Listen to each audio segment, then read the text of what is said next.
I have a ton of reptiles inside this reptile room, and you probably think it takes half my life to take care of them, but it doesn't. And I'm gonna give you 10 tips today on how to take care of your reptile room a lot faster and a lot cheaper.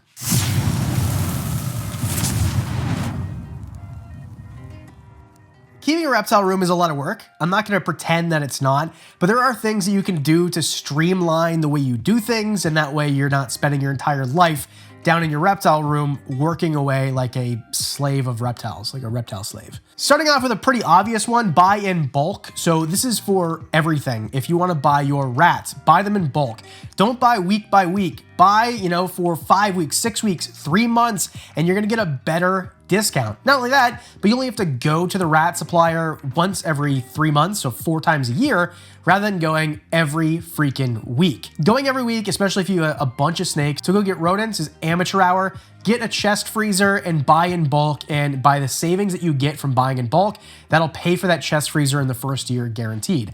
Not just rats, but things like deli cups, okay? Like this is a sleeve of deli cups. Don't buy one sleeve, buy a case of sleeves. I buy 500 at a time. They take me forever to go through, but I get a quantity discount and I don't have to keep going to buy them. Even online, things like hydrometers and thermometers. If you have a bunch of enclosures, which you do, this is for reptile room people, right? Most companies sell a bulk pack. Even paper towel, your gecko diet. I buy the gecko diet in the big giant, the biggest tubs that I can possibly buy because it's cheap and I'm gonna go through it. Buy once, cry once, and then buy again because you don't actually buy once because they keep going through it. Number 9, get a pump sprayer. Stop with these dollar store hand sprayers. Like again, amateur hour, these things take forever. Your hand's gonna cramp up by the time you're done a room like this. You'd never be able to do a room like this with one of those hand sprayers. We're gonna get to a better way, but get a mister, so like a pump sprayer. You can even buy an electric one. I don't have one because I think it's only Ryobi that makes them and I'm a DeWalt guy. Anyway, you just pump it and then spray it, and it's like 2 gallons of water. It makes things so much easier,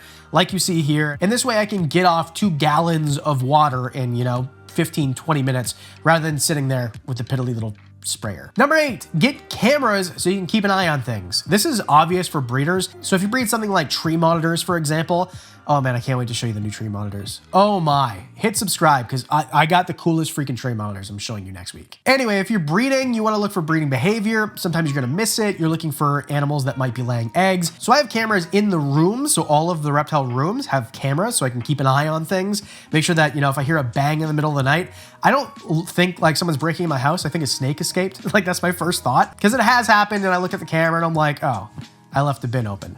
It's always my fault. It's never the snake's fault. And then you can get other cameras, like cheaper ones, because I have like the Google cameras, right? But you can get like the Blink or Wise or whatever. I'm not sponsored. It doesn't matter which one you buy. And you can stick it in the corner of your actual reptile enclosure to keep an eye on things. A lot of people do this. It saves so much time. Also, if one of your smart plugs, spoiler alert, those are coming up, doesn't work that day, you can check on your phone and make sure that all the lights are out, because otherwise you probably won't know. Anyway, I can't do it without cameras now. It's a life hack for me. It saves me time. And not only that, just it's peace of mind.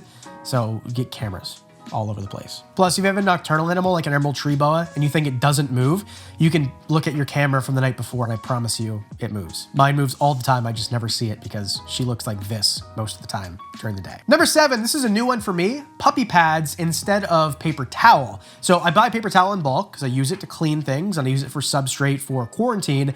But what I've used recently is puppy pads like these. They're absorbents. You can buy them at the dollar store or, Chewy if you want, whatever. It doesn't matter. This video is not sponsored by them. Either way, I use these because they're more absorbent and I just think that they work better for water bowls if they're gonna spill.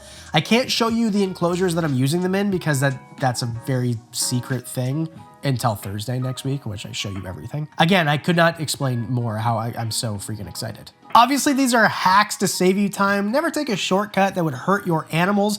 And in general, don't do things in life that would hurt yourself. And if you're having trouble stopping that, you can with today's sponsor, Fume.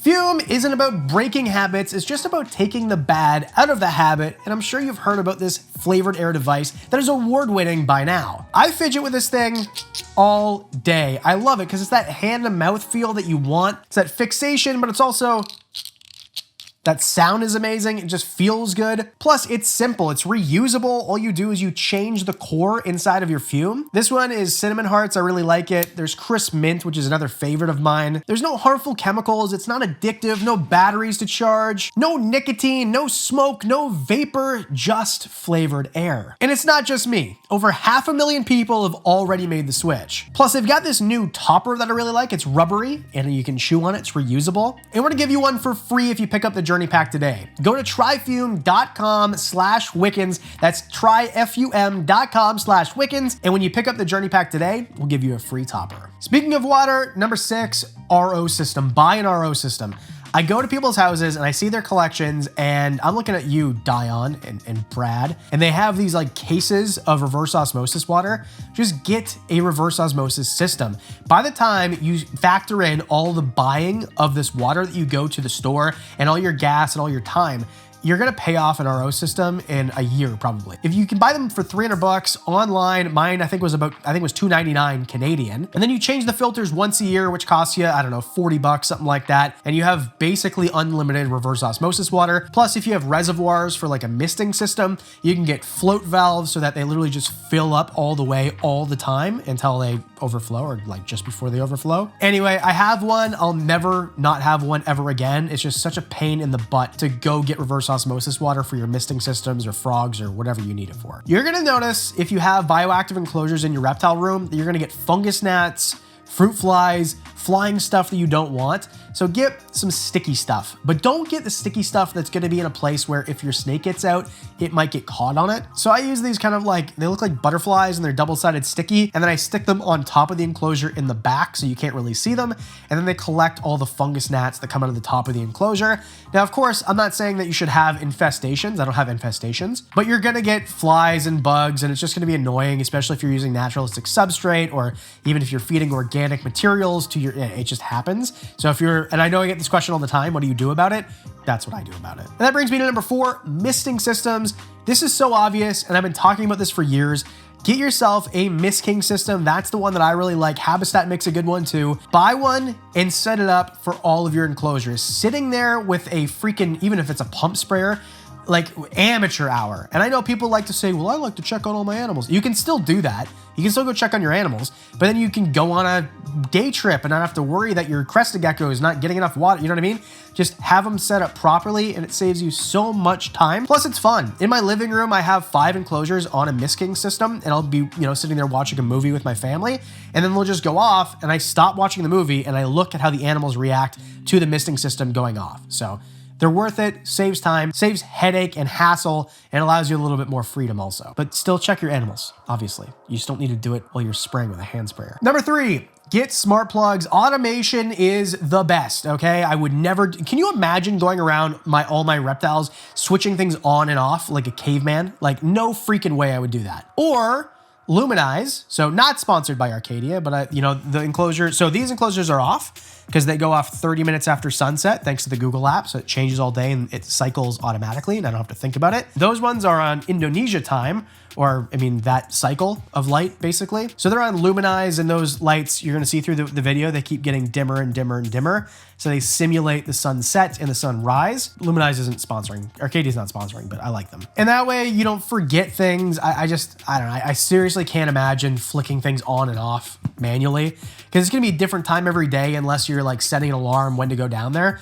Plus smart plugs, you can buy a 4-pack for like $30. So just do that. I like the Govee ones, not a sponsor, just the ones that I like. And you can set everything up with Google Home, so you can literally say it with your voice or whatever. You can, if you have cameras that are Google, you can check on your anyway, my whole house is automated. It's great. Yes, I know the government's listening, but I have a phone in my pocket too. So anyway, my tinfoil hat I'm taking it off. Number 2, this one's a money saving hack, DIY. Now you can't really see them because it's dark in here, but beside me there are 360 gallon enclosures. There's 3 of them. One of them is outfitted. I just have to set it up tomorrow and then it'll be ready to go. I got the glass today, everything. But it saves me a bunch of money. Not tons and tons of crazy money, but PVC enclosures that size are thousands of dollars. This enclosure cost me a little over $400 to make, which is a heck of a lot cheaper. And also I made it myself. So every time I look at it, you know, it's like a fun thing I got to do with my dad on a Saturday. And I know that they're structurally sound and I got to make them whenever, and they didn't take forever to ship. And anything this big it's going to be custom for you to buy. And that often is a long turnaround and rather expensive. But not just that. So my buddy Greg at Beneath the Canopy sent me a bunch of things to make like these perches, which again, I can't show you what's going on them, but they're going inside these. Anyway, I'll show you next week. But also these cup holders for these cups. So when I feed my tree monitors, they can just go to one place rather than throwing a bunch of crickets in there and hoping for the best. They're all in one place and the monitors can go and just grab the crickets and then just be fed. And I still throw some in there so they can go hunting, but this is just freaking awesome. He 3D printed these. So DIY things that you either can't buy anywhere or you just don't want to save yourself some money. Don't cheap out and hurt your animal because of it, but there's a lot of things that you can actually make better than what you can buy. Even hooks. I remember Eric Chambers made a video about making a snake hook out of a golf club. Anyway, I've never done that, but you can. The number one on the list is put your feeding log on the glass on painter's tape. Now I like to use Husbandry Pro, who's not sponsoring today's video, but I like to have something in a phone or an app that I can always check wherever I am so that I know what's going on. But a visual representation on the glass, so you walk by and you look, okay, it's been fed at this time. I saw this at Reach Out Reptiles, and Garrett, you know, he's a very sophisticated guy, you know, but he's got this very primitive way of logging feedings and breedings and things like that, and I like it. I personally don't do it because Trish does all the feeding for me and she doesn't like this method, but if I was doing all the feeding myself again, I would definitely continue to do this. Plus, it's painter's tape, so you can literally pull it off and then stick it into a book or just copy it down on a book or type it into Excel or whatever you want to use, Husbandry Pro.